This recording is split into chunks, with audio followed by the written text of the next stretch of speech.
Jesus continue nos envolvendo em sua paz. Quero primeiramente manifestar a minha alegria de retornar a Divinópolis, rever tantos semblantes amigos que alguns há 12 anos eu não via, e poder principalmente participar mais uma vez da Semana Espírita de Divinópolis. Parece que foi há 13 anos, acho que já na 18ª que eu tive a oportunidade de participar. Por isso é uma alegria poder retornar. Aqui eu creio que talvez 90% nunca fez uma palestra. Então eu queria dividir uma coisa com vocês. Dá um frio na barriga quando a gente está aqui em cima. Pela terceira vez falando que o filósofo e matemático francês René Descartes, reflexionando sobre a impermanência da vida, chegou à conclusão de que, como ele pensava, ele existia. Cunhou a célebre frase em latim, cogito ergo sum, que em português significa penso, logo existo. Fazendo o caminho inverso, nós concluímos que o homem comum existe, e se ele existe, então ele pensa. Não tem como viver sem pensar. Se eu propor aqui para vocês, vamos ficar 10 segundos sem pensar, não tem como. Nós não conseguimos ficar sem pensar.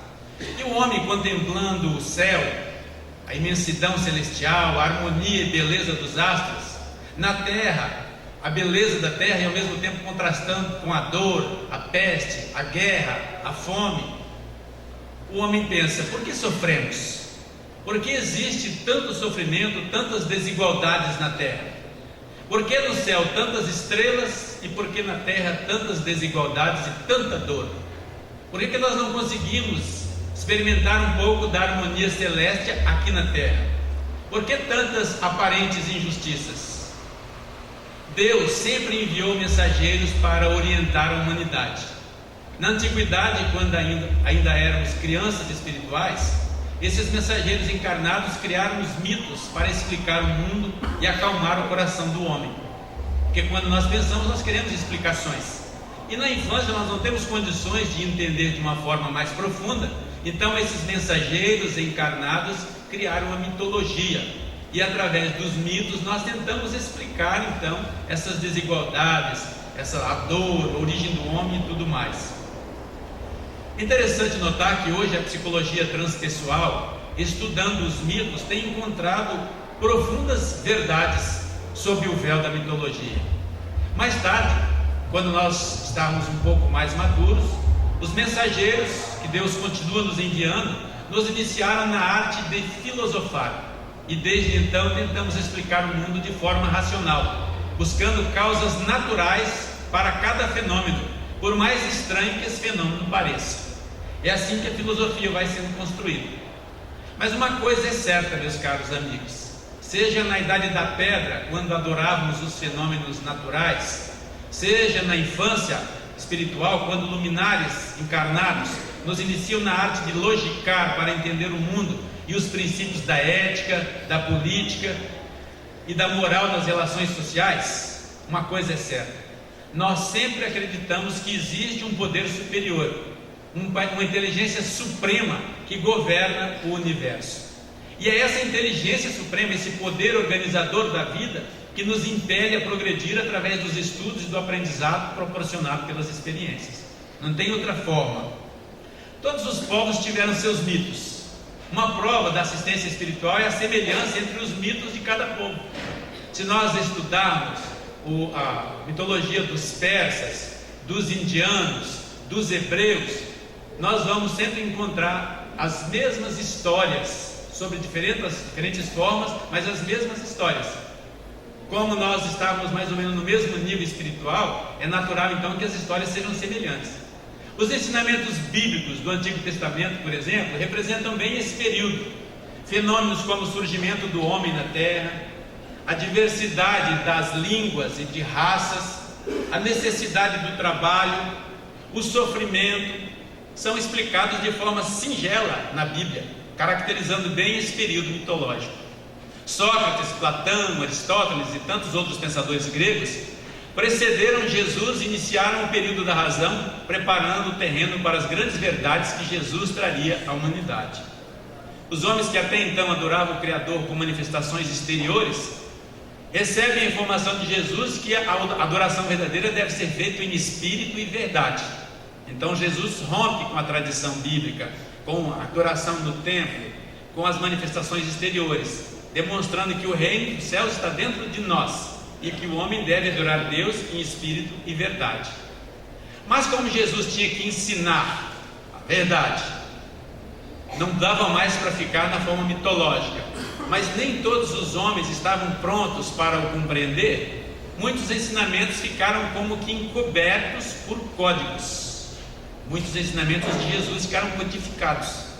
É por isso que o relato da célebre reunião ocorrida entre Jesus e seus discípulos, nas vésperas dele ser preso, ela traz informações muito importantes e ao mesmo tempo controversas. Vou pedir licença para ler o relato que está no Evangelho de João, capítulo 14, versículos 15 e 26. Jesus estava então sabendo que ele ia ser preso, estava chegando a hora do testemunho, havia feito toda aquela peregrinação, chegou em Jerusalém acompanhado de seus discípulos, milhares de pessoas se dirigiram a Jerusalém para acompanhá-lo. Era um momento festivo em Jerusalém, por isso ele escolheu aquele momento. Ele então, pressentindo aquilo, preparava os discípulos para o momento crucial. E na conversa então pensei um trecho que ele diz assim: se me amais, guardareis os meus ensinamentos, e eu rogarei a meu Pai, e ele vos enviará outro Consolador, a fim de que fique eternamente convosco. Consolador, que é o Santo Espírito que meu Pai enviará em meu nome, vos ensinará todas as coisas e vos fará recordar tudo o que vos tenho dito. Todo mundo conhece essa passagem, né? Eu vou fazer de vez em quando umas perguntinhas para acordar quem tiver com sono, tá? Para ver se estão prestando atenção mesmo. Esse trecho tem dois verbos interessantes. E verbo indica ação. Quando ele fala que o Consolador ensinará todas as coisas e fará recordar tudo o que Jesus disse, nós precisamos entender então. É nisso que está a mensagem e é aí que está a controvérsia, porque muita gente fica perguntando: quem é o Consolador? Cadê o Consolador? Será que ele já veio? Não foi reconhecido? Vamos lá. Ensinar todas as coisas, no dizer de Jesus, que será uma tarefa do Consolador, significa revelar verdades que à época não podiam ser compreendidas, porque o homem não estava maduro para tal. Fazer recordar tudo o que Jesus disse significa relembrar a moral do Cristo. Relembrar porque foi esquecida, porque se estivesse viva na memória das pessoas, não precisava ser relembrada. Pois bem, em 1857, com o surgimento de O Livro dos Espíritos, que deu início à implantação do Espiritismo na Terra, nós então percebemos que o Espiritismo ele cumpre esse papel de consolador, porque ele ensina coisas que Jesus falou, mas não ficou compreendida, e ele recorda a moral do Cristo. Nós podemos afirmar aqui, meus caros amigos, que o Espiritismo ele traz o código para entendermos os ensinamentos de Jesus de verdade. Agora não dá mais para alegarmos ignorância. Por isso eu felicito cumprimento a AME por homenagear o Evangelho segundo o Espiritismo pelos seus 150 anos.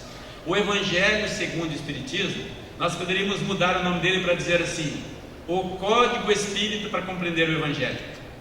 Traduzindo para o português, claro, as pessoas às vezes perguntam assim: mas o que quer dizer o Evangelho segundo o Espiritismo? Tem o Evangelho terceiro Espiritismo? O Evangelho quarto Espiritismo? Na verdade não é o segundo ordinal, é o Evangelho de acordo com o Espiritismo, o Evangelho sob a ótica do Espiritismo, o Evangelho interpretado pelos princípios espíritas. Então o Espiritismo ele traz um código que decifra os ensinamentos ocultos na mensagem de Jesus. Então nós vamos ver, por exemplo, que Jesus falou de reencarnação, mas ele falou de forma codificada, velada. As pessoas não tinham condições de entender. Ontem, na palestra de ontem, o Evaldo citou aquela passagem quando Jesus afirma que João Batista é o Elias reencarnado. Há um texto no Evangelho de Mateus, no versículo 14, que ele fala assim: se quiserdes compreender o que vos digo, ele mesmo, João Batista, é o Elias que há de vir. está textual no Evangelho de Mateus. Qualquer pessoa que pegar uma tradução fidedigna vai encontrar isso aí. Jesus também fala: ninguém poderá ver o reino de Deus se não nascer de novo. Ficou incompreendido à época, está em João 3,3. Jesus fala também, junto com a lei de reencarnação, ele fala da lei de causa e efeito. Quando ele fala das bem-aventuranças, a primeira vez que ouvi essa pregação na igreja, eu era coroinha, e aí eu vi o padre falando: bem-aventurados os que choram, bem-aventurados os famintos, bem-aventurados os sequiosos de justiça, os que sofrem perseguição por lutarem pela justiça, e outras classes de aparentes desgraçados. Eu ficava pensando, né? Primeiro eu fui no dicionário aqui que era bem-aventurado. Bem-aventurado quer dizer feliz. Aí eu pensava: mas como é que pode ser feliz o cidadão que não tem comida na hora do almoço?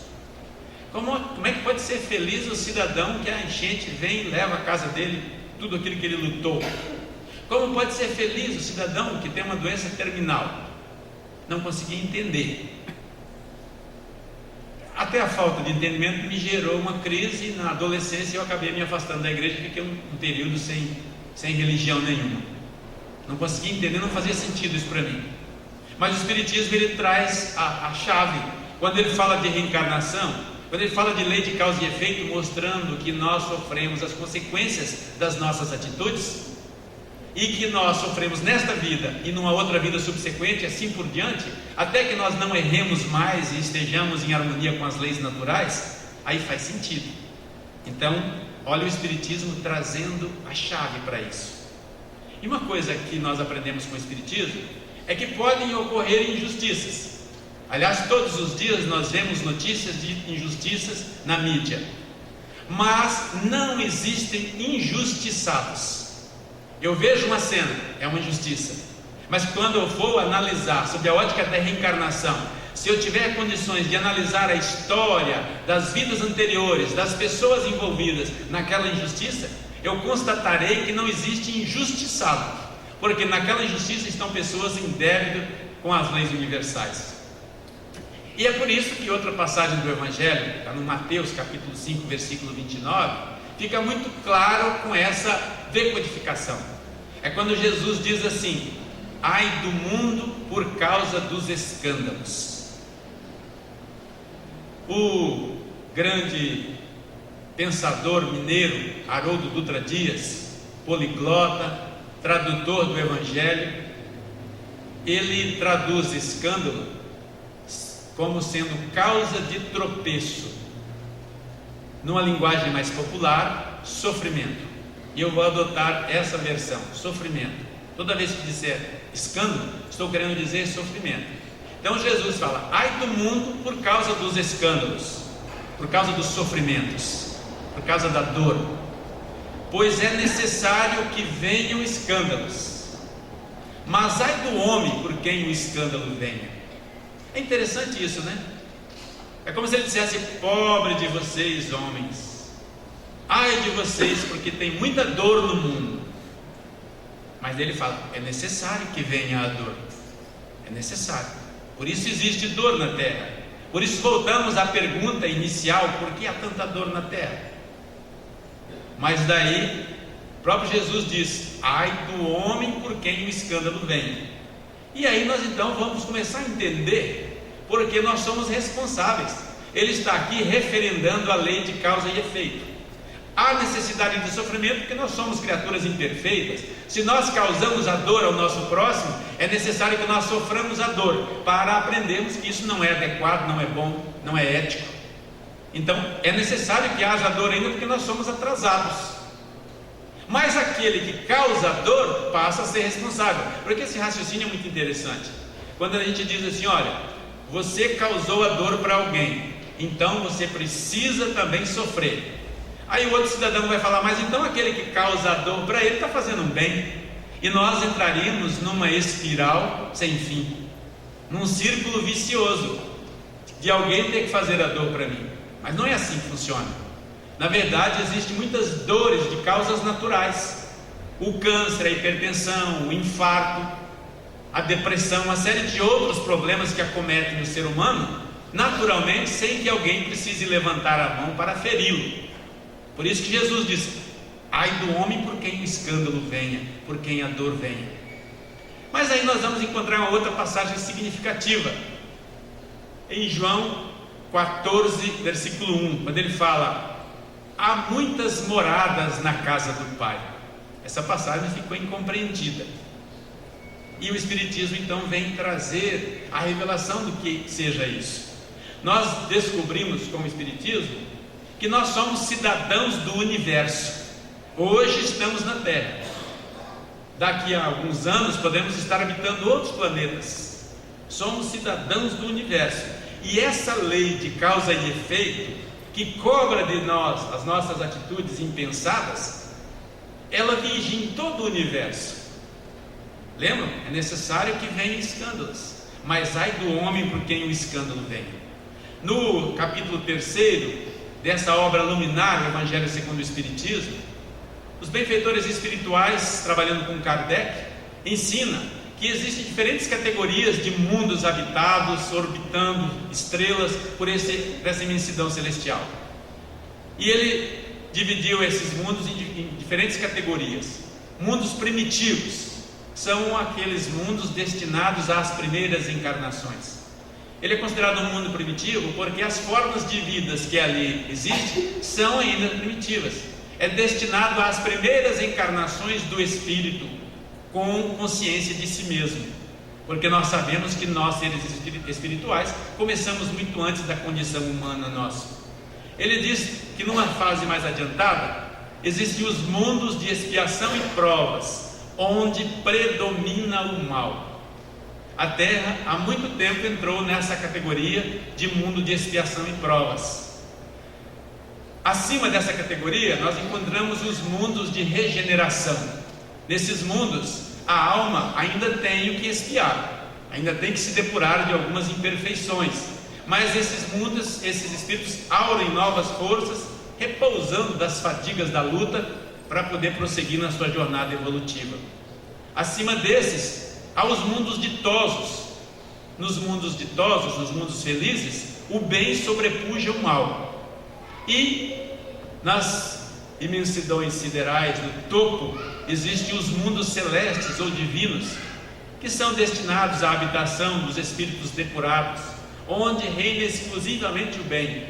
Desses mundos, as coletividades de espíritos puros governam, ajudam a Deus a governar o universo. E aqui daria tema para uma outra palestra, se nós fôssemos pensar na providência divina, na manifestação de Deus e tudo mais, mas não é o objetivo da nossa reflexão dessa noite. No Livro dos Espíritos, a primeira obra publicada por Allan Kardec, no capítulo 3 da primeira parte, na questão 55, Allan Kardec, desdobrando esse assunto, ele obtém dos espíritos a informação de que são habitados todos os globos que se movem no espaço, e o homem terreno está longe de ser, como supõe, o primeiro em inteligência, em bondade e em perfeição. Sim, porque o ser humano é metido a besta. Ele acha que é único no universo. Só ele que sabe tudo está sozinho no universo, porque é um ser, como um ser superior. E os espíritos dizem que não, nós não estamos sozinhos, não somos o único, nem somos os mais inteligentes no universo. Eles falam também na questão 56 que não é a mesma constituição física dos diferentes globos. Cada mundo tem a sua constituição. E os seres que habitam esses mundos, eles têm organizações diferentes da nossa. É natural. Daí a gente fica pensando, é por isso talvez que os nossos cientistas estão com os seus aparelhos vasculhando o céu em busca de vida, mas eles querem encontrar vida como a vida na Terra. E os parâmetros para decidir se um mundo tem condição de ser habitado ou não é exatamente a condição que nós encontramos na Terra. Eles querem reproduzir no infinito as condições que tem na Terra. Os espíritos já nos alertam, as condições de vida são diferentes, as constituições são diferentes. Então nós precisamos alargar a nossa mente, abrir a cabeça para poder encontrar essas vidas, senão nós não vamos encontrar.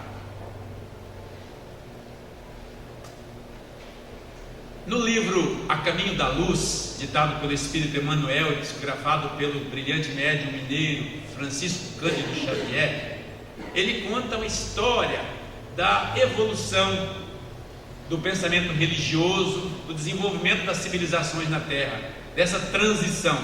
E ali ele mostra então que nós realmente somos cidadãos do universo, e é como se existisse um código penal universal. Nós temos visto com o Espiritismo que Deus, como inteligência suprema, causa primária, ou primeira, ou originária de tudo que existe no universo, Ele não é um Deus regional, parcial, ou propriedade de um povo. Ele é um Deus transcendental e universal. É a fonte de tudo que existe. Então nós chegamos nesse conceito mais maduro de Deus. E aí nós percebemos então que o universo é o quintal de Deus. Todos os mundos estão interligados, e essa lei de causa e efeito, ela vigora em todos os mundos. E aí Emmanuel conta nesse livro, ele diz assim: rezam as tradições do mundo espiritual que na direção de todos os fenômenos do nosso sistema existe uma comunidade de espíritos puros e eleitos pelo Senhor Supremo do Universo, em cujas mãos se conservam as rédeas diretoras da vida de todas as coletividades planetárias. Consta que essa coletividade que governa o sistema nosso se reuniu nas imediações da Terra por 2 vezes. Uma delas, não dá para precisar a data, mas cerca de, por volta de 9 a 10 mil anos antes de Cristo. E a outra, quando estava prestes a Jesus descer ao orbe terreno. Nesses 10 mil anos antes de Cristo, essa comunidade, analisando os mundos que estavam sob a sua jurisdição, chegaram à conclusão que havia uma população que precisava de ser assistida mais de perto. Existe, se nós olharmos o planeta Marte, que é um planeta bem fácil de localizar, porque ele é mais vermelho. Se nós olhamos o planeta Marte, descemos um pouco para a sua esquerda, nós encontramos a constelação de Cocheiro. Ela tem mais ou menos esse quase que triangular o formato. E bem no meio da reta lateral, próxima de Marte, bem no meio, são 3 estrelas. A estrela do meio é a estrela de Capela. Essa estrela de Capela é um sistema muito, muito curioso, porque consta que são estrelas duplas. Então ela tem um dia diferente do nosso. Vocês já imaginaram se na Terra nós não tivéssemos noite? Quando o Sol está se pondo de um lado, surgisse outro do lado de cá? Que maravilha que seria! Só de imaginar eu já fico extasiado, porque deve ser muito bonito. Capela é um sistema desse tipo. Um dos mundos que orbita Capela estava chegando num momento importantíssimo, porque ele já havia evoluído bastante, havia pessoas ali bastante desenvolvidas em termos de sentimentos, mas havia também muitos espíritos endurecidos na prática do mal, resistindo a amolecer o coração. E voltando naquela máxima de Jesus, que é necessário que haja escândalo, mas ai do homem por quem o escândalo venha, não dava mais para manter aqueles espíritos endurecidos convivendo com aquelas boas pessoas, porque senão o endurecimento deles, a maldade deles, causaria dor desnecessária a quem já não precisava mais sofrer a dor. Eles então deliberam tirar aqueles espíritos e localizá-los em mundos inferiores àquele mundo vinculado à capela. Vamos chamar esses espíritos de capelinos, na falta de um nome mais adequado. Então os capelinos foram tirados daquele mundo e trazidos para a Terra, que era um mundo primitivo. E aí nós percebemos então a sabedoria divina, porque trazendo espíritos mais evoluídos intelectualmente para nascer no seio de um povo primitivo, eles aceleram a evolução biológica, porque imprime transformações em nível de sistema nervoso e tudo mais, preparando esses espíritos então para tomar conhecimento de todo o seu potencial evolutivo a desenvolver.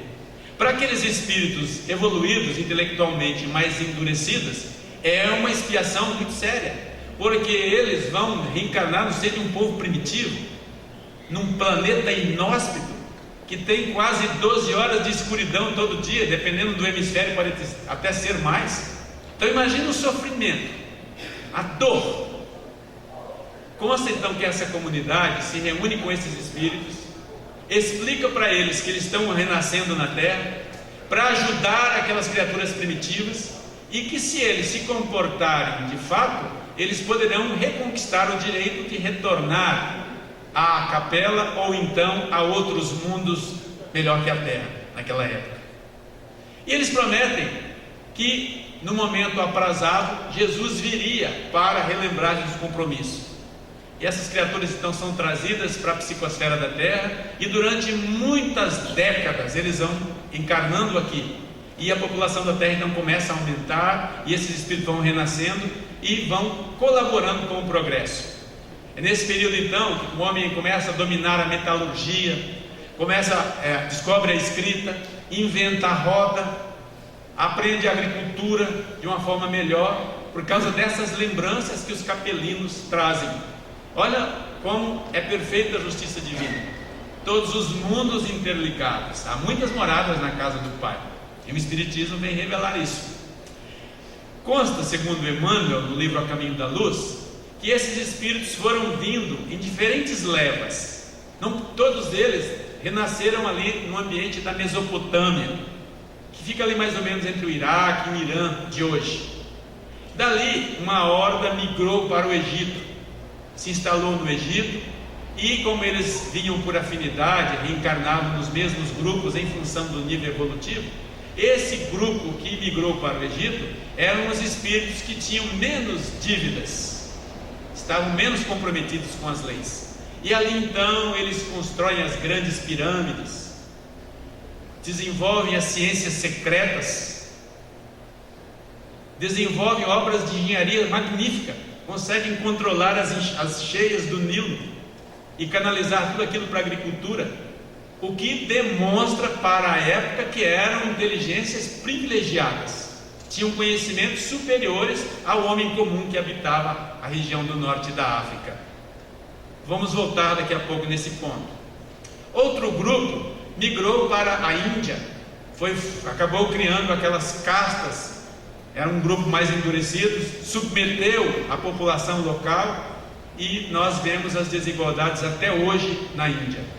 Outro grupo mais acabou migrando para a Europa, era um grupo mais insatisfeito, mais revoltado, e foi então assimilando a população local, deu origem aos gregos, aos latinos, aos eslavos, aos germanos, aos celtas e outros povos da região da Europa, mas acabou incutindo um progresso significativo ali. Foi muito útil, porque acabou aceitando a população e absorvendo eles, e ao mesmo tempo transmitindo conhecimento.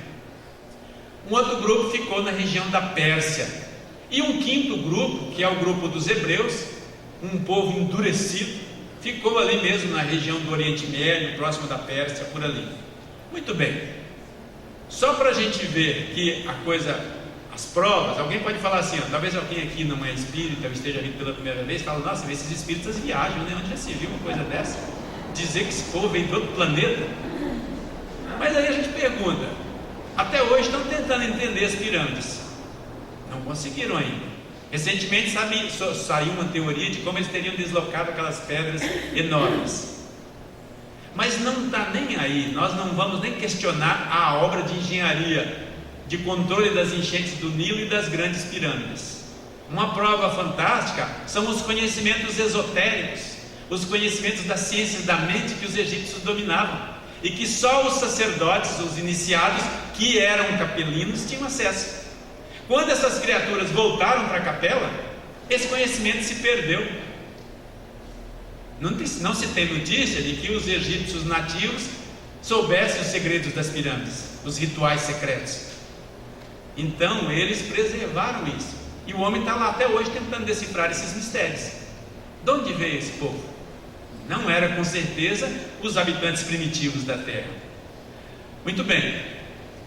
Uma coisa curiosa também que a gente vê é que existem pontos em comuns, como eu disse, na mitologia. A história, por exemplo, dos anjos decaídos, da perda do paraíso, que é um mito bíblico, mas que encontramos isso no zoroastrismo persa e em outras religiões. O que seria o paraíso perdido? Ora, esse mundo que orbitava a capela, considerando o seu nível evolutivo, comparado com as condições da terra, é uma verdadeira perda de paraíso. É uma verdadeira expulsão do paraíso quando você pega essas criaturas e submete elas a encarnar num mundo tão primitivo como a Terra, não é? Então aquela história do anjo decaído, do príncipe das trevas revoltado, olha se não são os espíritos obsessores vindo lá de Capela, revoltados com a divindade por degradá-los. Faz todo sentido. Mas não vamos nos alongar aí. Uma coisa curiosa é que entre as grandes contribuições que os capelinos trouxeram, eles trouxeram também coisas ruins, como a guerra. Se nós olharmos no período aí de 3.000 anos antes de Cristo até a época do Cristo, é terrível a condição de batalhas que o ser humano enfrentou. Verdadeiros impérios se levantavam e eram subjugados por outros e assim por diante. Grandes tiranos da humanidade surgiram: Salmanazar, Alexandre o Grande e tantos outros que nós não vamos citar aqui. Mas Kardec, preocupado com essa questão, ele pergunta na questão 744, que objetivou a providência tornando necessária a guerra. E os espíritos respondem categoricamente: a verdade e o progresso. Então a guerra Deus permite porque ela nos impele ao progresso. Num estágio primitivo, a humanidade precisa disso para poder ser estimulada ao progresso. E ele fala também que a guerra pode frequentemente ter por resultado a escravização temporária para esmagar os povos a fim de fazê-los progredir mais depressa. Questão 744 e desdobramento disso. Então, por que eu estou citando isso, gente? Por que nós estamos falando que há muitas moradas na casa do Pai e nós temos essa prova com esses espíritos degradados de Capela aqui para a Terra? Nós precisamos pensar na situação da Terra. Para onde vai a Terra? Onde é que estão os capelinos? Será que já voltaram todos? Ou somos nós ainda? Ou será que nós somos os primitivos que eles encontraram aqui e nos ensinaram, nos colocaram nesse ponto? Jesus, cumprindo a sua promessa, envia mensageiros, os filósofos gregos, pensadores na Índia, na China, que renascem para dar um impulso na evolução da humanidade. Lao Tse, Zaratustra ou Zoroastro, Sócrates, Platão, Aristóteles e tantos outros, falando da imortalidade da alma, preparando o homem para entender os fenômenos naturais através do raciocínio, preparando o terreno para a chegada de Jesus. A segunda vez que a comunidade celeste se reúne, então, é quando deliberam a vinda de Jesus ao ambiente da Terra. Ele então encarna na Terra. Tem gente que fala reencarna, não reencarna, ele não havia encarnado aqui, ele encarna na Terra, passa por um longo período de preparação, de adaptação do seu corpo espiritual, absorvendo as energias, os fluidos do ambiente da Terra para compor o seu corpo, e aí então ele nasce na Terra. E o mundo pode ser dividido. Sua contribuição foi tão grande que o mundo pode ser dividido antes de Jesus e depois de Jesus. Ele então reinventa tudo. E eu pergunto às vezes para muita gente: qual foi o maior ensinamento que Jesus deixou? E até hoje eu não encontrei, ninguém respondeu a resposta ideal. Todos responderam coisas profundas. Eu vou até arriscar aqui perguntar, vou pedir 3 contribuições do público. Quem quer falar? Qual a maior contribuição, o maior ensino que Jesus deixou para nós? Algum voluntário? Deus Pai. Pode falar. Deus Pai. Deus Pai. É um bom ensinamento, mas não foi o principal. Amar a Deus sobre todas as coisas. É um bom ensinamento, mas Moisés já falava isso, nos 10 mandamentos. O amor, muito bonito, mas genérico também. Vários pensadores ensinavam o amor. Qual foi o ensinamento revolucionário, o maior ensinamento que Jesus trouxe, que mudou tudo? Ele demonstrou que existia antes e continua existindo após a morte. Como? Senhor? Ele demonstrou que ele existia antes e continua a existir após a morte do corpo. Quase isso, mas é isso aí. O maior ensinamento que Jesus deixou é que a morte não existe. Essa é a maior notícia. Porque o amor, o perdão, isso aí já estava lá nos 10 mandamentos, em outros pensadores de outros povos. Agora quando ele chega e diz assim, a morte não existe. Os discípulos estavam com medo. Vocês lembram? Pedro negou Jesus 3 vezes. Quando ele viu Jesus sendo preso, ele, em 3 vezes, falaram: vocês estavam com Jesus? Ele: não, nem conheço ele. Na terceira vez, o galo cantou, ele lembrou que Jesus havia previsto, deu aquele frio na barriga, um arrependimento danado. Jesus conhecia a natureza do ser humano. Mas vejam só, aí Jesus então aparece, ressuscita, ressurge lá no cemitério. E Jesus, que é um psicólogo que eu mais admiro, ele tem um cuidado de aparecer para quem? Quem foi a primeira pessoa que viu Jesus? Maria de Magdala, ou a Madalena. Por que Jesus apareceu primeiro com a mulher? E vocês viram que ele falou assim: não fale para ninguém, lembra?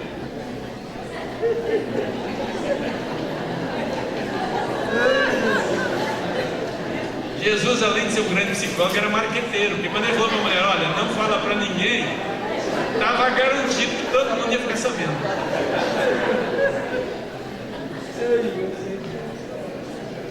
Vamos, brincadeira com a mentalidade de Maria, que era um espírito de muita luz também, foi uma grande discípula de Jesus. Mas quando Jesus aparece para Maria, ela vai e conta. Aí Jesus começa na sequência a aparecer para diversos discípulos. Aparece na estrada de Emaús. E os apóstolos começam a ficar em alvoroço, porque eles estavam até então fechados, com medo da polícia do templo. Não vou discorrer sobre como era a organização política, como é que eram os soldados romanos, com o procurador romano, com os Pilatos, como é que era a organização da tetrarquia de Herodes, como é que era o templo, qual o poder que tinha, que não vem ao caso aqui. Mas uma força policial que eles temiam era a força policial do templo, que estavam caçando os discípulos de Jesus. Eles estavam lá tudo escondidos. Aí chega um e fala: o mestre ressuscitou. Ah, como? Eu vi. E assim vai, chega um, chega outro. Tem um momento célebre, quando os discípulos estão reunidos, alguns deles, e Pedro está contando que viu, e outros discípulos também haviam visto. Chegam aqueles 2 que haviam visto Jesus na estrada de Emaús, que eram discípulos de Jesus, mas não eram dos 12 apóstolos. Aí então eles chegam e contam, e Tomé fala: não acredito. Aí ele fala: mas Tomé, eu vi. Você pode ter visto, mas eu não vi. Eu só acredito se eu ver. Eu quero tocar o dedo lá no buraco do prego, aí eu vou entender que é ele, senão eu não acredito. De repente eles estão lá assim, e Jesus aparece. Eles começam, sente aquela vibração, aquele arrepio, aquela coisa diferente, aquela energia diferente no ambiente, quando eles viram Jesus estar ali do lado. E ele começa então a falar. Aí ele estende a mão e fala: venha Tomé, toque. Aí Tomé coloca a mão, se ajoelha e fala: meu Senhor e meu Deus. Reconhece Jesus naquele momento que ele toca. Aí Jesus fala aquela célebre frase: porque viste, creste. Bem-aventurados os que não viram e creram. Daí surgiu o célebre ditado: eu sou igual São Tomé, preciso ver para crer. É porque o bicho era cabeça dura mesmo.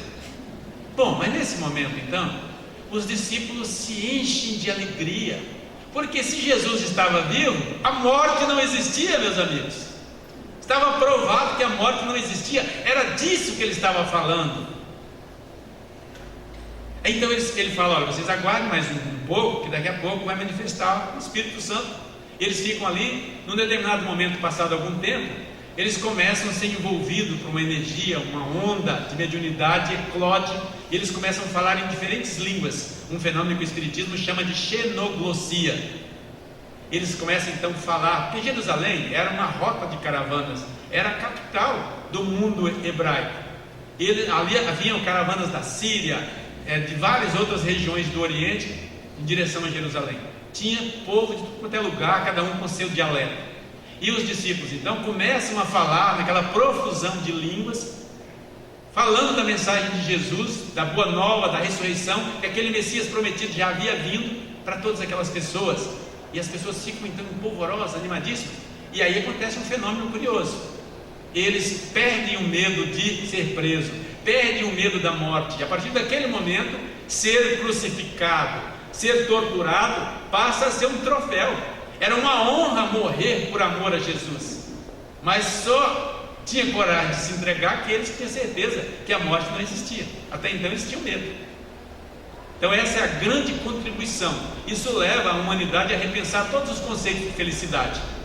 Porque vejamos só, se eu perguntar aqui, tem muita gente que está querendo ganhar o prêmio acumulado da Mega Sena. Tem gente querendo comprar uma chácara, uma roça, como diz aqui em Divinópolis. No final de semana você vai para a roça, né? Uma roça com vaquinha de leite, um canavial, um mandiocal. Outros querem conhecer a Europa. Enfim, queremos ter dinheiro, queremos ter poder. Tem pessoas vendendo a mãe aí para poder manter-se num cargo público, muitas vezes. Por que isso? Porque as pessoas não têm esse conceito de que somos imortais. Se nós passamos a analisar a nossa vida terrena como um momento transitório e finito, para nós que somos seres imortais, faz toda a diferença. Eu estou aqui na Terra agora. Eu não tenho que me preocupar se eu vou desencarnar com 60, com 70 ou com 80. Eu não vou morrer nunca. Eu vou continuar existindo. Então a qualquer momento é o momento de eu iniciar um novo curso. É o momento de eu me engajar numa campanha em favor da paz, do bem. Eu sou imortal. Eu sou herdeiro das minhas próprias obras. Muda completamente o conceito de felicidade quem pensa dessa forma. Muito bem. Mas, infelizmente, os seres humanos não souberam aproveitar, porque não estavam maduros. E muitos ensinamentos, Jesus, sabendo que não estavam em condições de compreender, deixou codificado para que o Consolador os revelasse. O Consolador poderia ter vindo antes, mas o ser humano se encarregou de atrasar a sua vinda. Eu não vou acelerar, porque tem um ditado que diz assim, ó: o bom orador fala alto para ser ouvido, fala claro para ser compreendido e fala pouco para ser aplaudido. Eu me empolgo com esse assunto quando eu vejo já passou muito tempo. Então eu vou abreviar algumas coisas, só para dizer o seguinte, que o cristianismo, quando o imperador Constantino, por conveniência política, resolve adotar o cristianismo como religião oficial, havia diferentes correntes do cristianismo. Os evangelhos haviam sido copiados, muitos que conheceram Jesus escreveram suas próprias versões, haviam inúmeras versões do evangelho. Eles então, tentando organizar aquilo, o concílio de Niceia, no ano 325, Niceia é hoje Iznik, na Turquia. Eles deliberaram mudar algumas coisas, condenaram então a reencarnação, proibiram a comunicação com os espíritos, entre outras proibições. Mas no final do século IV, houve um outro concílio que acabou de dar a paulada final. Aí então eles confiscaram os evangelhos, decretaram lá os 4 evangelhos canônicos, depois num outro concílio incorporaram lá o Apocalipse, e enfim, todas aquelas outras cópias acabaram sendo queimadas. Algumas versões, algumas cópias, pessoas escrupulosas acabaram escondendo.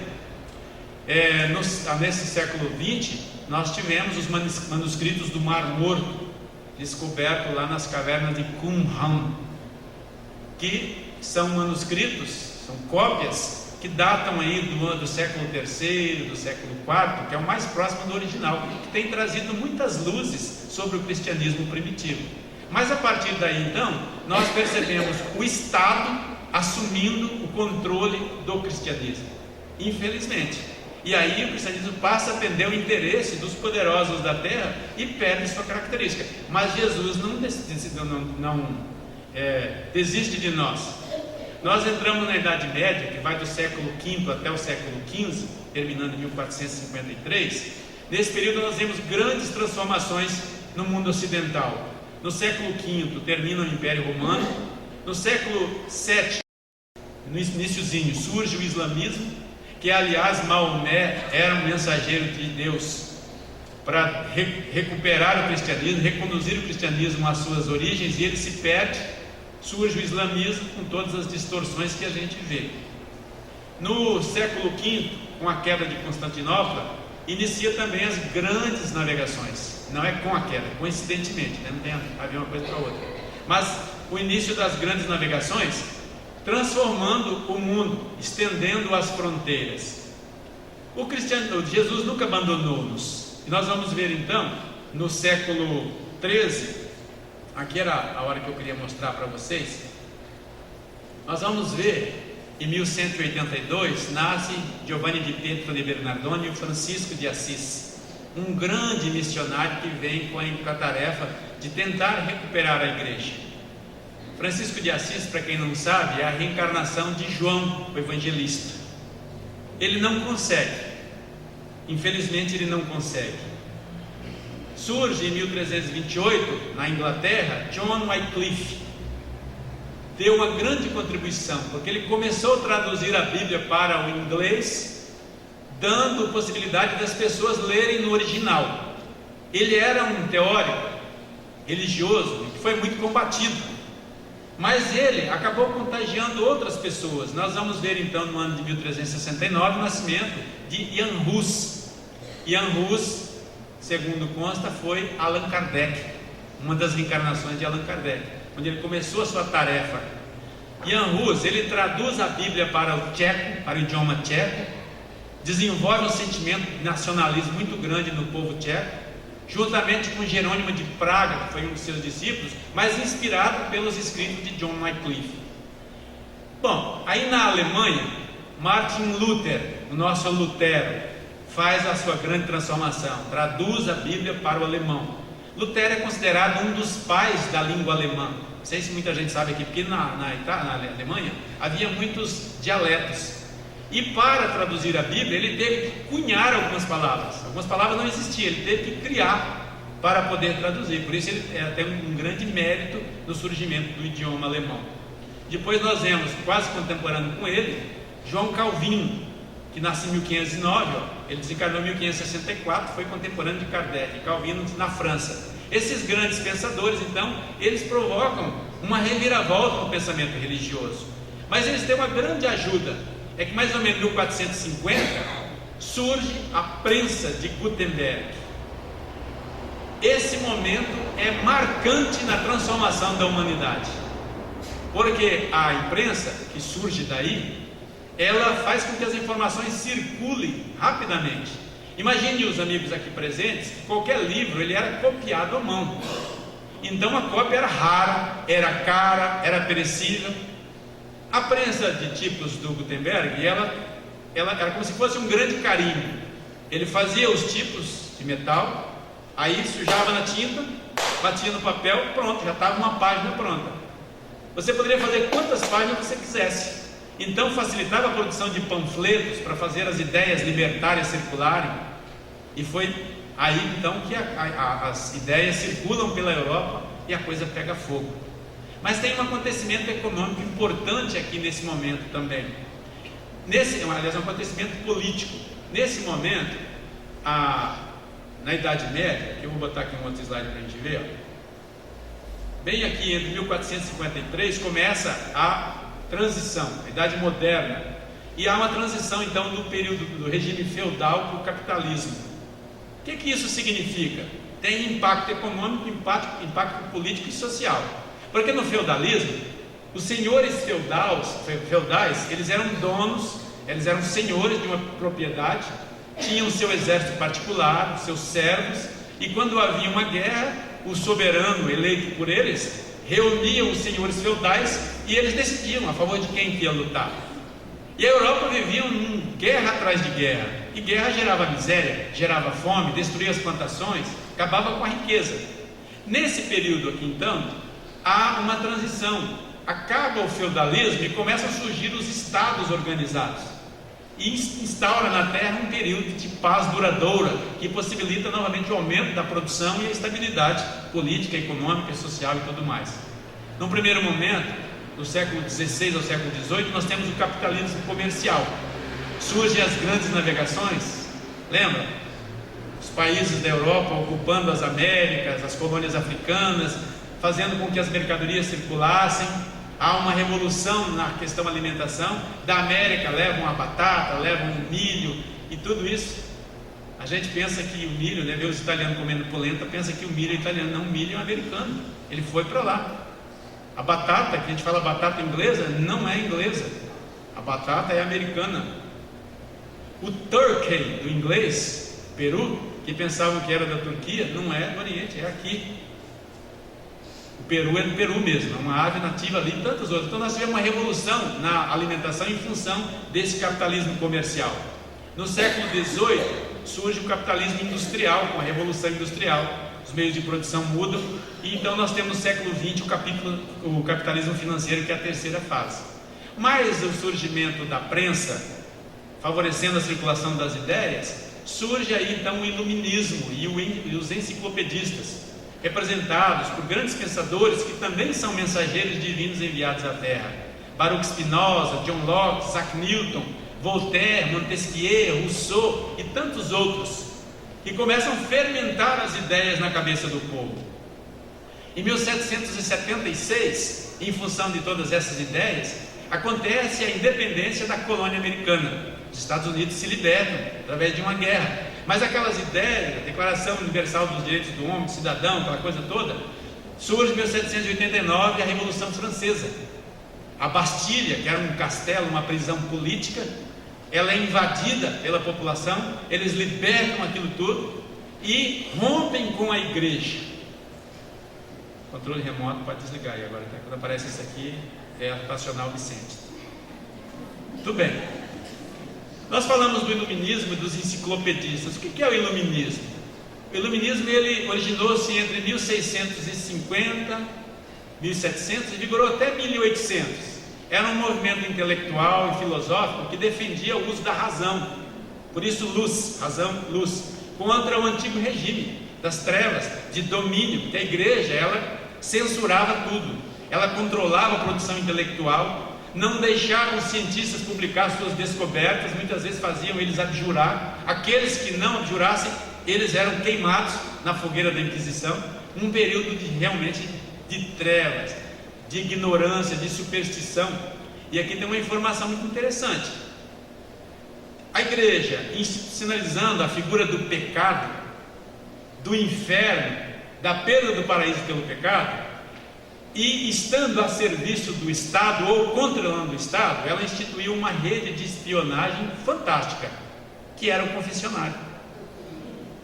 A mulher entregava o marido, entregava o pai, entregava o filho, e vice-versa. Porque com medo de ir para o inferno ou de ser pego pela Inquisição, ela entregava. Então lá no confessionário o padre jurava silêncio, discrição, mas o que ele fazia? Ele obtinha todas as informações. Eles controlavam a vida de todos os cidadãos através do confessionário. Nenhum sistema de informação, nenhum hacker da internet consegue esse nível de informação que eles tinham à época. Ignorância, superstição, medo, para que as pessoas contassem tudo que fazia. Por isso um período de trevas, onde as pessoas não rompiam, e por isso o mundo não evoluía. Nós estamos atrasados na nossa evolução, viu gente? Graças a esse período da Idade Média terrível. Esse iluminismo então, ele promoveu mudanças políticas, econômicas e sociais, baseadas nos ideais de liberdade, igualdade e fraternidade. O enciclopedismo foi um movimento filosófico-cultural originado do iluminismo, desenvolvido na França, e buscava catalogar todo o conhecimento humano a partir dos novos princípios da razão. Eu me arrepio quando eu lembro disso. Eu gosto muito de história e fico imaginando, como era você viver num lugar onde a maioria das pessoas eram analfabetas, onde as pessoas eram dominadas pelo medo, pela ignorância, e grandes pensadores tentam levar as pessoas a raciocinar, a entender o mundo pela razão. E então, nesse esforço de dar acesso ao conhecimento, eles saem catalogando todo o conhecimento que existia para fazer um grande livro, a enciclopédia. É maravilhoso. Não é por outro motivo que em 1759 essa obra foi incluída no famoso Index Librorum Prohibitorum, aquele catálogo de obras proibidas da igreja, e quem fosse pego consultando estava enrolado. Mas acontece que com a Revolução Francesa, com a queda da Bastilha francesa, o Estado rompe com a religião, não tem mais nada a ver. Aliás, é uma grande perseguição dos padres, muitos clérigos fugindo de Paris com medo de ser guilhotinados. A ciência se liberta das peias da Inquisição e consegue então aprofundar o seu olhar nos fenômenos naturais, buscando explicar. Estava preparado o terreno para a chegada do Consolador, aquele que Jesus prometeu, o código que viria a esclarecer as partes ocultas ou mal compreendidas do Evangelho. Em 1857, nesse ambiente revolucionário da França, que já tinha serenado, já tinha restaurado a monarquia, surge então o Consolador prometido, Publica-se o Livro dos Espíritos a 18 de abril de 1857. E aí nós vamos ver, estou caminhando para o final, nós vamos ver que a Revolução Industrial, surgida nessa época, ela altera os meios de produção, os avanços científicos começam a ficar a serviço do homem, a produção e a aplicação da eletricidade, do eletromagnetismo chegam ao conhecimento do ser humano e fica mais fácil de ser utilizado. Vicente, liga por favor.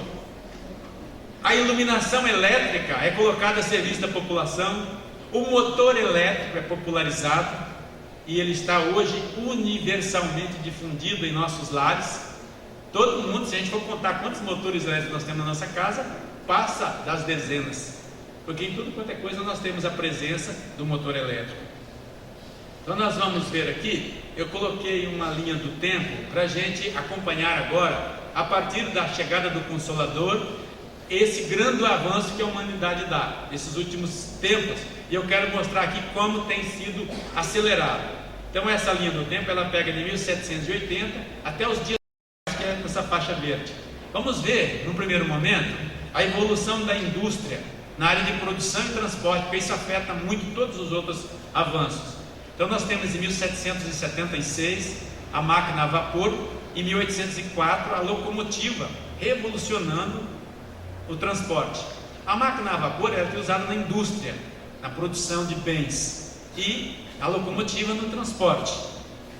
Em 1826 é inventado o motor a explosão, mas eles davam muita prioridade para a locomotiva, e somente 60 anos depois surge o automóvel, 1886.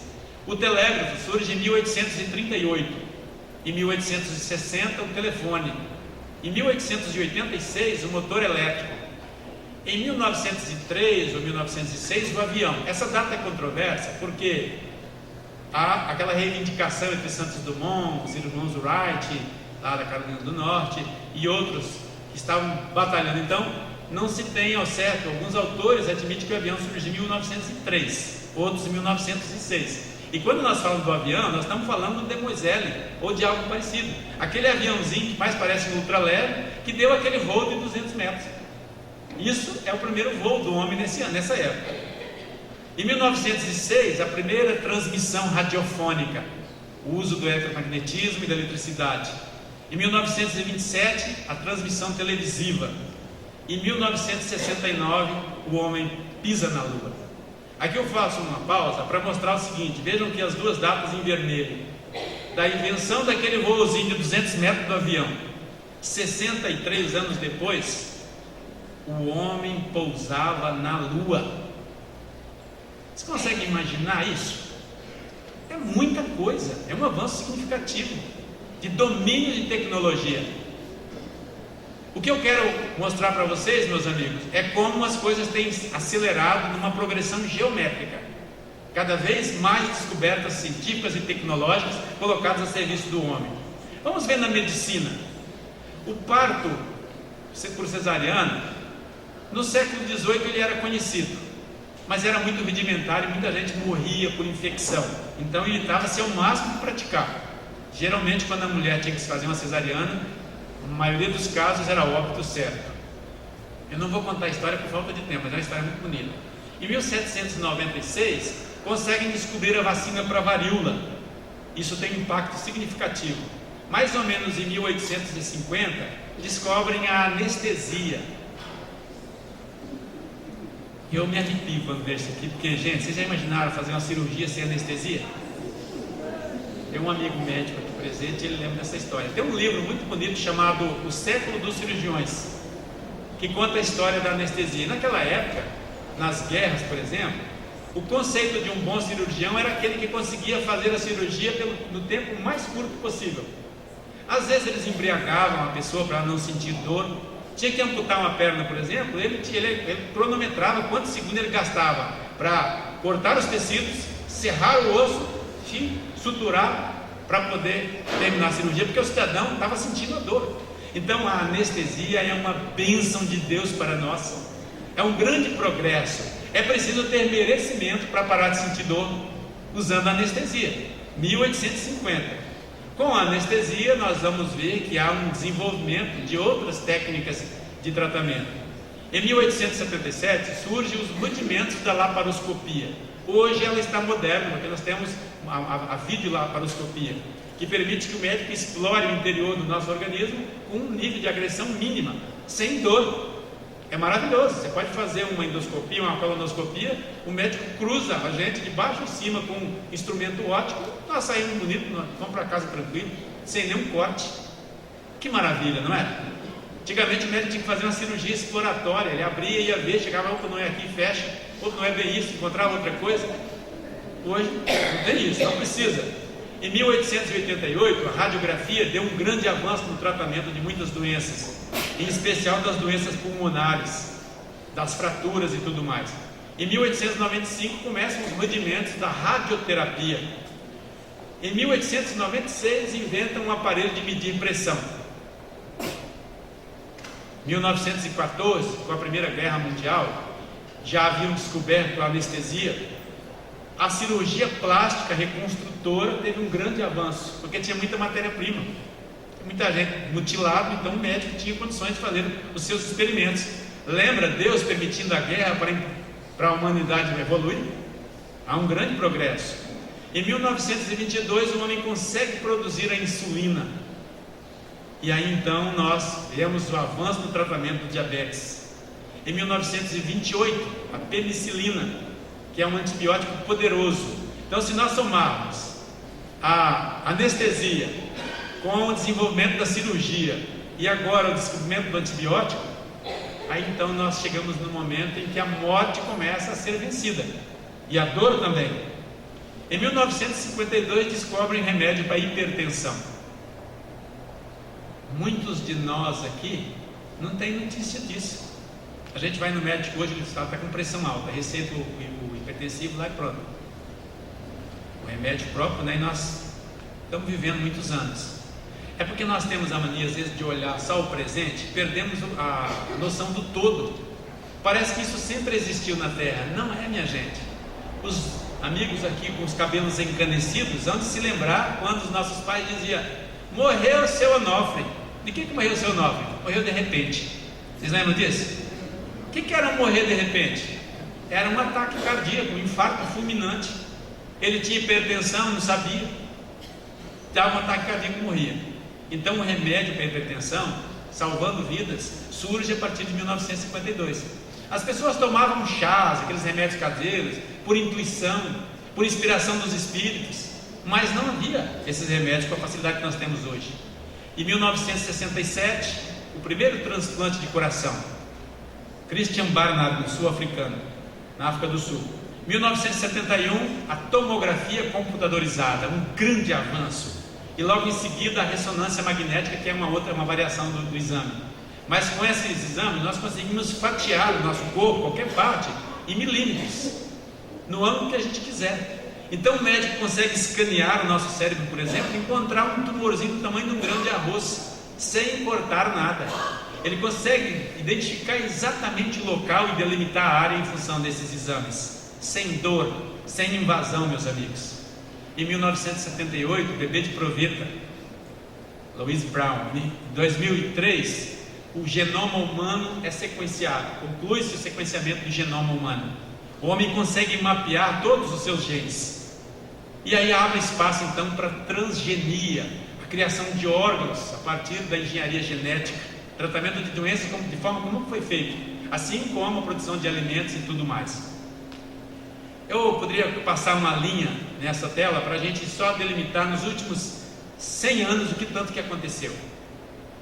O que eu quero mostrar aqui, meus caros amigos, é que isso tem um impacto significativo naquela questão da dor, do sofrimento.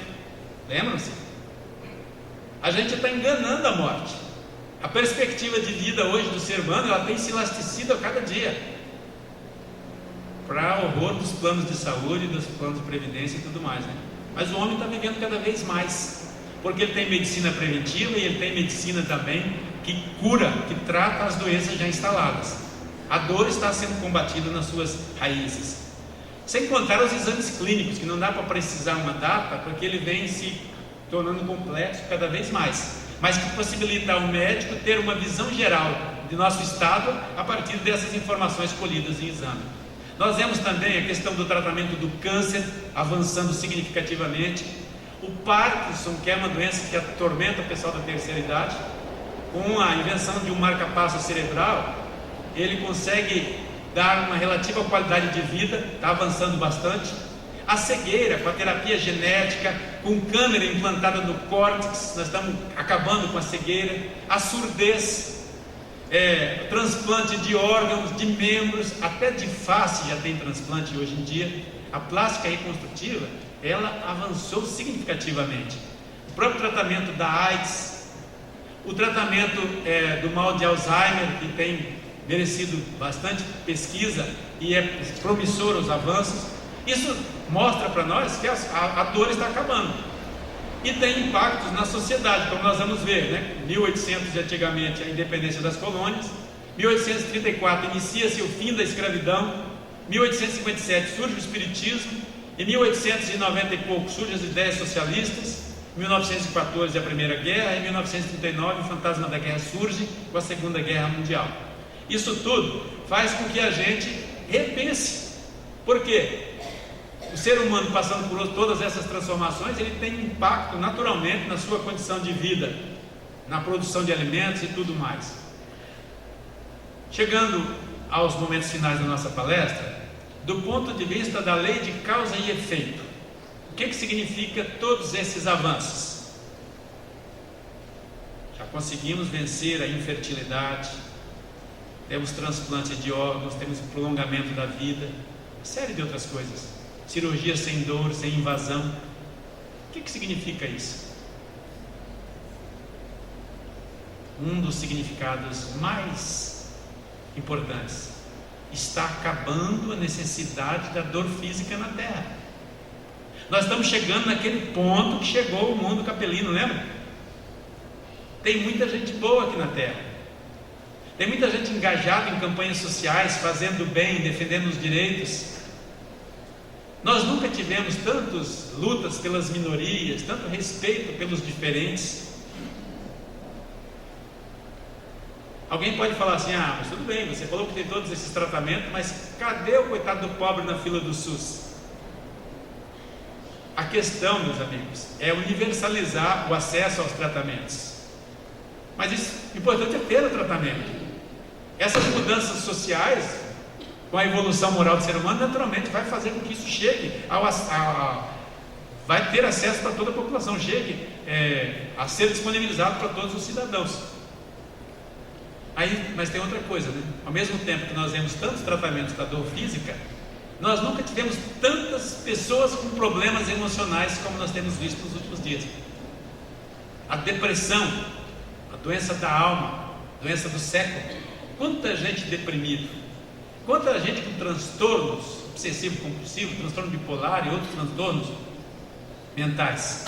Nunca tivemos tanto problema da alma como atualmente. Pode ligar para nós, Vicente, por favor. Então, a reflexão que a gente faz é isso: acaba a necessidade da dor física, mas ainda há necessidade da dor moral, e ela está chegando com muita força. Eu gosto muito desse ensinamento no livro Amor, Imbatível Amor, ditado pelo Espírito Joana de Andes, faz parte da série Psicológica. No capítulo 3, ela fala assim: a seleção do que deve em relação ao que não deve realizar dá-se mediante a sensação da dor física. Então a dor existia para o homem descobrir o que ele podia fazer ou não. Depois, a dor emocional. Mais tarde, a dor de caráter moral. A gente passa esse trecho e lê rapidamente, não consegue captar. Ela está referendando a tese que nós defendemos aqui hoje. Nós estamos chegando no momento em que a dor física vai acabar. Entramos nessa fase da dor emocional e da dor moral. Então a medicina, para onde que ela vai a partir dessas descobertas todas? Ela caminha para o tratamento do perispírito.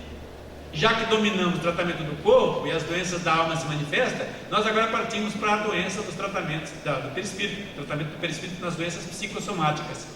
Então nós vemos aí avanço nos transplantes, utilização de florais, a psicologia junguiana, a psicologia transpessoal, a psicoterapia reencarnacionista, constelação familiar, microfisioterapia e tantas outras terapias que têm surgido agora tratando as doenças da alma.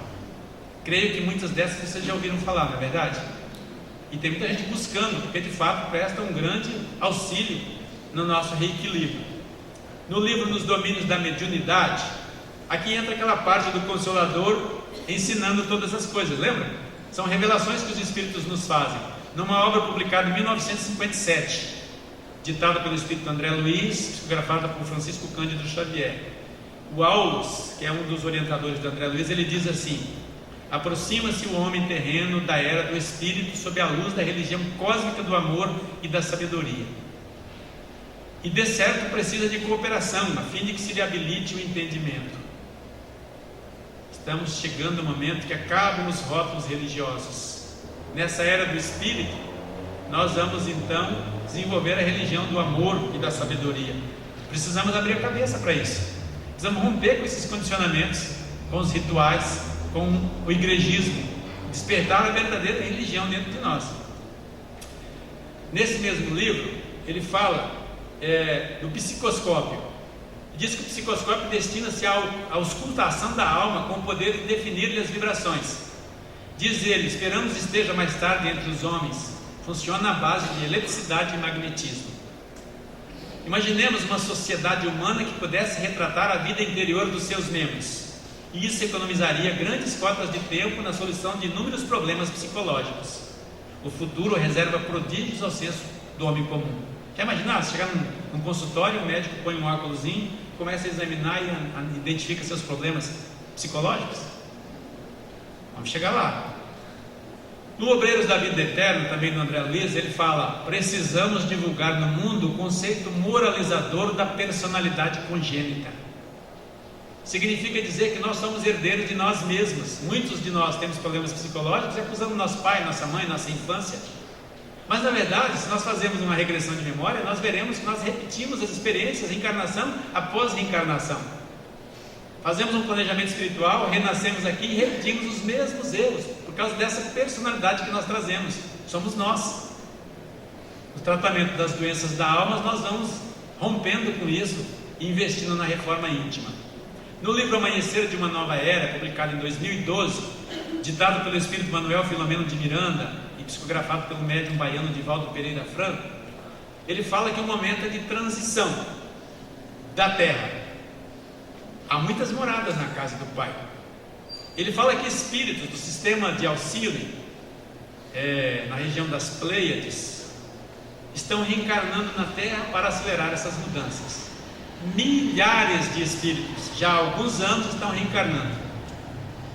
Então, se nós voltarmos naquela tabela e olharmos a evolução significativa desses meios de tratamento e tudo mais, das evoluções sociais, e agora nós recebemos essa notícia que milhares de espíritos estão reencarnando, e ele fala que eles vão atuar na área da magistratura, das pesquisas, das artes, serão professores, serão médicos, serão juristas, serão políticos, serão administradores públicos.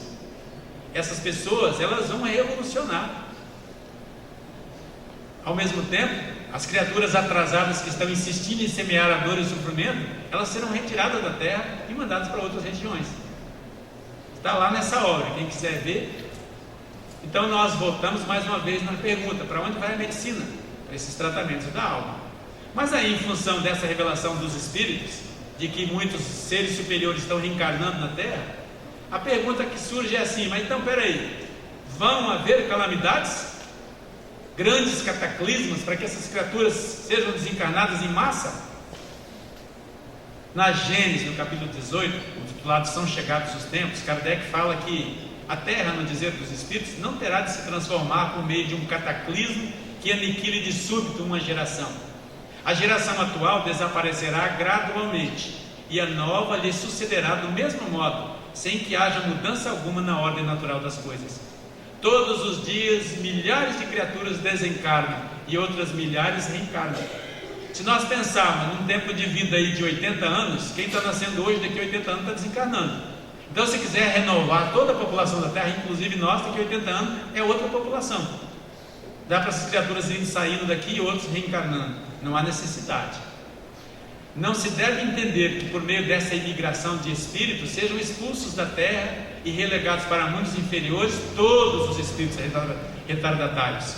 Muitos espíritos voltarão aqui, porquanto muitos são retardatários porque cederam ao arrastamento das circunstâncias e do exemplo. Não são maus, são vítimas das circunstâncias. Então esses poderão voltar. E sob a inspiração, sob os bons exemplos desses espíritos superiores, podem se recuperar. Então, meus amigos, para finalizar agora, ainda é necessário que venham escândalos, que venha dor ainda, mas ai do homem por quem o escândalo vem. A pergunta que nós fazemos é: até quando? Quanto tempo mais nós teremos aqui na Terra? Há muitas moradas na casa do Pai, mas se nós não cuidarmos, nós vamos parar numa morada bem ruim, porque a Terra está saindo da condição de mundo de expiação e provas para mundo de regeneração. E essa tela que nós mostramos com a linha do tempo, com essas informações espirituais e todos esses avanços que hão por vir, faz a gente pensar que a dor física está acabando, nós entramos nessa fase do tratamento espiritual, então quem é mau não vai ficar aqui não. Precisamos pensar, para onde nós vamos? E aí nós recuperamos um outro ensinamento de Jesus, Mateus capítulo 5. Bem-aventurados os que são brandos e pacíficos, porque herdarão a terra. Mais uma vez, o Espiritismo clarificando. Mais uma vez, Jesus falando dessa transição. Herdarão a terra, ficarão aqui, continuarão na terra, no mundo melhor, aqueles que forem bons, os pacíficos, os mansos, porque os violentos vão-se embora daqui para outros mundos, como aconteceu com os capelinos. Então, meus caros amigos, em função de todas essas informações, um sentimento de gratidão enche a nossa alma. Gratidão a Deus pelo conhecimento que nós temos, por termos possibilidade de acessar as informações que o Espiritismo nos traz, por ter certeza que nós somos imortais, por saber que nós evoluímos, seremos um dia anjos, saber que o universo é o nosso mundo. Hoje estamos aqui, amanhã estaremos num outro planeta, num mundo melhor, talvez ajudando criaturas que estão em sofrimento em mundos inferiores à Terra. Depende de nós ficar aqui na Terra, se arrastando nesse mundo de sofrimento, ser degradado para mundos mais atrasados, onde existe ainda mais sofrimento, ou deixar que as asas da nossa angelitude surjam e nós vibremos, planemos em direção ao infinito, com o coração cheio de alegria, cheio de gratidão por tudo que Deus nos tem concedido. Muita paz a todos, muito obrigado pela atenção e pela paciência. Obrigado.